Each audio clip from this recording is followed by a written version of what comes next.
Hello, here's my homily for the 28th Sunday in Ordinary Time, which is Sunday the 15th of October, in the name of the Father, and of the Son, and of the Holy Spirit.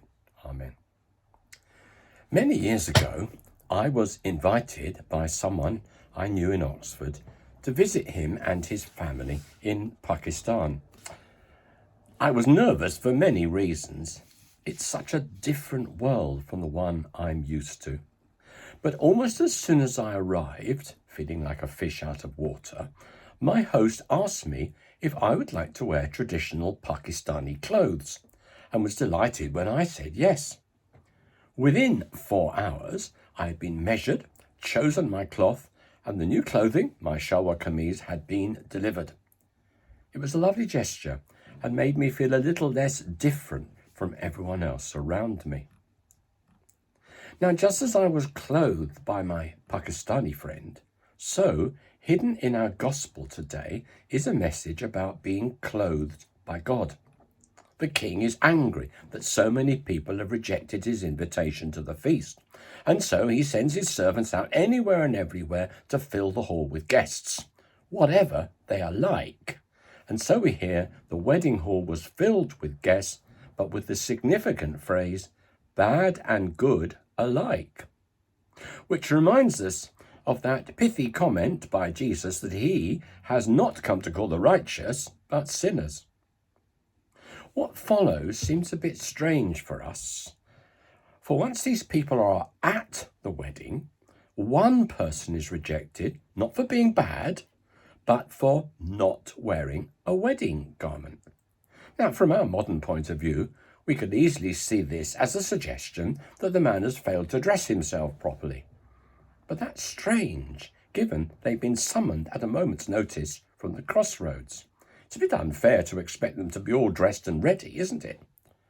I agree with the scholars who point out that, like my host in Pakistan, the wedding garments were provided by the king, and all the man had to do was to put them on.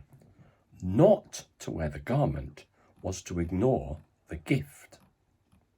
But I think there's rather more to this hint at clothing than might at first appear, and not least because there's a wonderful passage on this topic in Isaiah. It's actually one that must have been very familiar to Jesus because it follows the piece that we know that he read out when he visited his home synagogue in Nazareth. He read, "The Spirit of the Lord is upon me," etc. But I wonder if he actually went on a little further than the gospel story tells us and read that God gives the garment of praise instead of a faint spirit, and a little later, even more powerfully, he has clothed me with garments of salvation. He has covered me in the robe of righteousness. Looking up this image of being clothed by God also led, to my surprise, to the story of Adam and Eve. I'd obviously been too influenced by that famous Renaissance picture of them leaving paradise stark naked, not even with fig leaves, and hadn't ever noticed from the Bible that before they leave, and despite their degradation, we hear that God made garments for them and clothed them.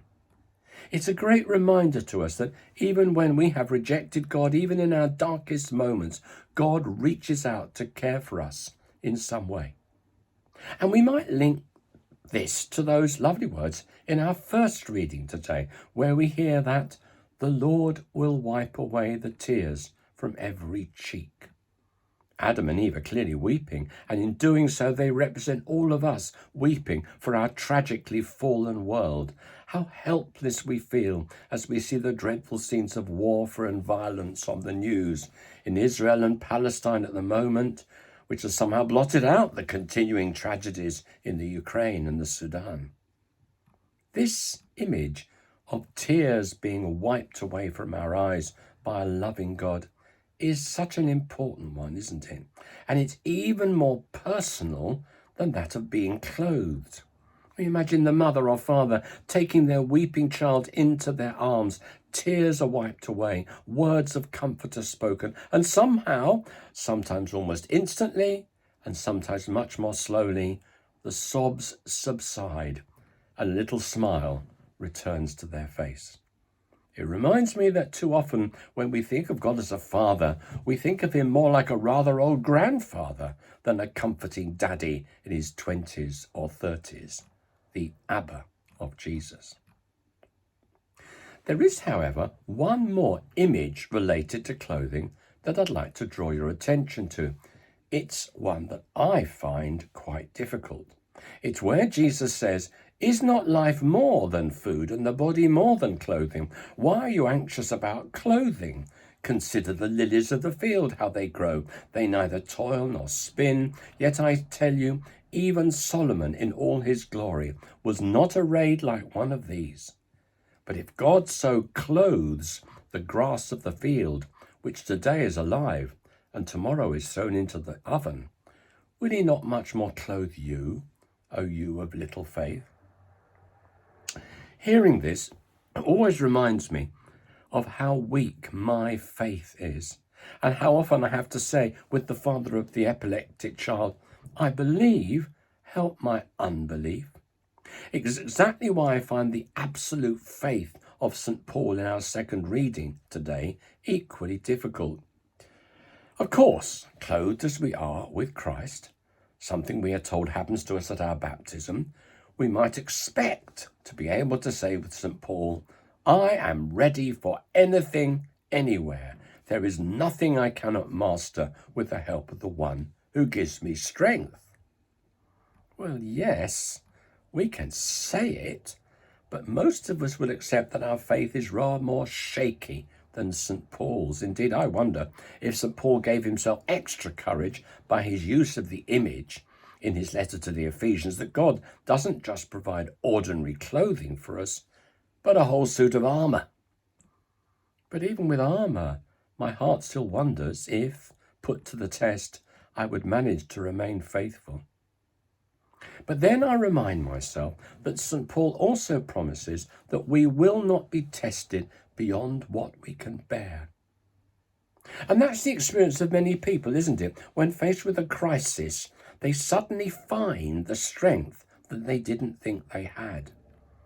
Perhaps we should remember that in the end, the clothing or the armour of God is actually another way of talking of God the Holy Spirit.